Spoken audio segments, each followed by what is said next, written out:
Hey, thank you all. It's been a really good series to lead up to this one. So I'm work at the Cambridge University, but also I'm representing here Capabilities Limited, which is a small company that does bits of work for a specialized project. And today we're talking about CVA6 CHERI.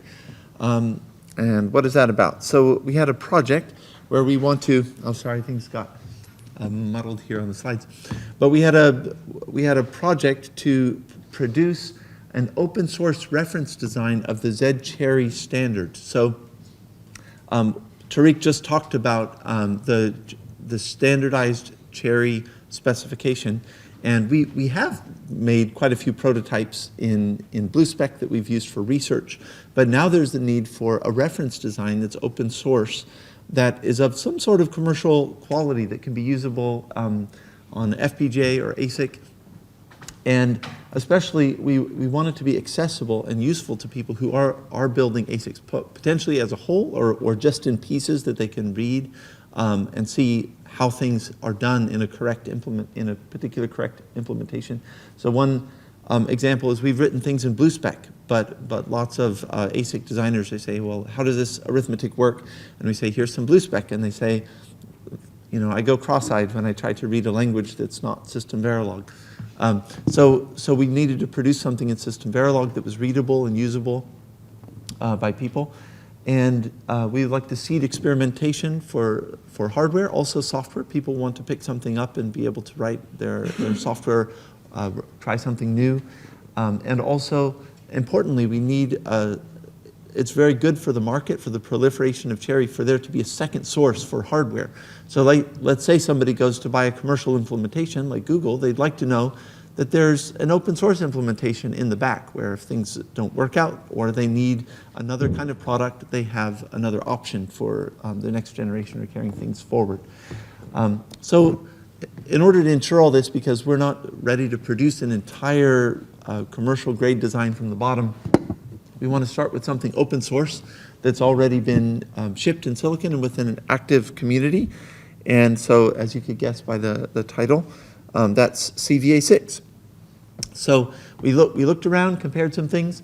CVA6 is a processor that began at ETH Zurich called Ariane, written in SystemVerilog. At the time, the primary example implementation of RISC-V was the Rocket core, which was written in a more avant-garde language that is also proven not very usable in industry because of its interesting, the language it was written in, which is Chisel. But anyway, so Ariane's become more popular commercially. It was eventually adopted in 2020 as CVA6 at the Open Hardware Group, so it could be supported by an industry consortium of companies that were trying to improve the quality and add features to it.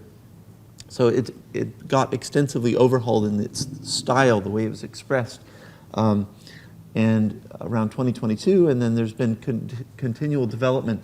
It follows the low risk style guide, which of course low risk is here in Cambridge, and lots of features have been added over the years. So we got floating point, we got there's a vector unit, the hypervisor was added, and now it's a dual issue core as well, but optionally. And there's a new cache subsystem that's now recently come in. So the project to add Zcheri to CVA6 includes two small companies. One is 0 Day Labs in Portugal, and they originally did, specifically Bruno Sá did the hypervisor extension to CVA6, and part of his PhD, he wanted to add Zcheri so he could look at the intersection between the hypervisor and Zcheri in real-time embedded systems, or what they call mixed criticality, where you have some machines that need to be real-time and others that don't, and they find Zcheri to be interesting there. So that's the goal of their project. Our goal is this reference design for the ratified version of Zcheri. So we want to improve the quality of it, move it over to the standard, the to-be ratified Zcheri standard, rather than the experimental University of Cambridge version that is initially been implemented. And anyway, so one of the first things we did was improving TestRIG. So from Cambridge University's side, our verification tooling uses a tool called TestRIG, where we generate instruction sequences and inject them into the core, take the traces out, and compare equivalence with a SAIL model. And so Bruno did do an initial version, but it was quite simple, just one instruction in the pipeline at a time, to avoid the complexity of having to reset after branch mispredicts and things like that. And so Peter Rugg especially, but we got a full implementation of TestRIG working with resetting after flushing. We also added compressed instruction support, and we found a few bugs. One more serious one to do with pipelining, which was quite satisfying in the last few days, where an instruction did its last bit of work in commit, but it already forwarded a pre-complete version in execute, and that only turned up once we got the full pipeline version of TestRIG working. Then here's a look at the SystemVerilog library. So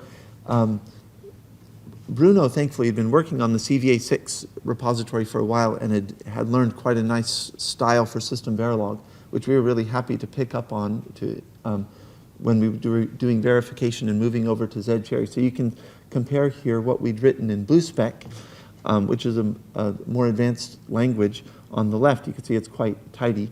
But on the right is the SystemVerilog version, and it's not too bad. It's using structures, and so we were able to use nice names for fields rather than bit slicing everywhere. And there is a little bit of typing, at least in the name, so you can understand what was intended by the function. So we're hoping this can be a very useful library for people to pick up bits, or potentially just to check against when they write their own implementations.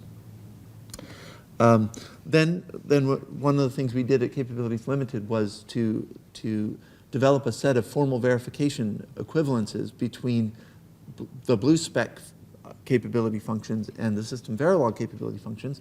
We used a tool called Symbiosis, which is an open source formal analysis tool for Verilog. And you can see here a piece of our framework to do that, where we have macros which can simply assert equivalence between two functions, a Bluespec function and a SystemVerilog function. And we have a special macro for how many arguments we have, and at the end you just say how many bits are expected to come out of this function that we want to assert are equivalent. So we've got these quite a few properties, or more than 21 functions proved equivalent between the two. We did find quite a few bugs. Some of them didn't matter because of the way they were used in the pipeline, but we did find one where rounding wasn't being done correctly in set bounds, which is quite tricky actually, and took us a while to figure out what was wrong. But all those got folded back into the implementation. And this is what the processor core looked like. So this was actually presented at the RISC-V summit last year by Bruno, but actually was only finished recently with some help and prodding from us supporting Bruno to get the project open. But at any rate, CHERI, as with many cores, touches lots of parts of the pipeline. One part to point out is alongside the arithmetic logic unit, he added a new logic unit called the capability logic unit, the clue. And then the register file was expanded. Another important thing is he added the full PCC all the way back to the beginning of the pipeline. And if we looked at that, that's working now, but we think that's an opportunity, and he does as well, to trim the overheads, which we'll see in a little bit. So that we think we can improve a little bit there. And software bring up. So Ruslan, who's here, got FreeBSD booting on the CVA6 Genesis 2 board, and Bruno very recently, with some help fixing bugs and things, got Zcheri BSD booting on his board, and there's a printout of that happening. So now we're adding networking support to that FPGA board designed so that we can have a more usable prototype for people to try out Zcheri RISC-V on it. So here's some pre-initial area numbers from Bruno, and that's our starting point. We're going to reproduce that so we can start trimming things down. Zcheri also is simpler, and so we'll be able to knock things out. And that's it. Thank you.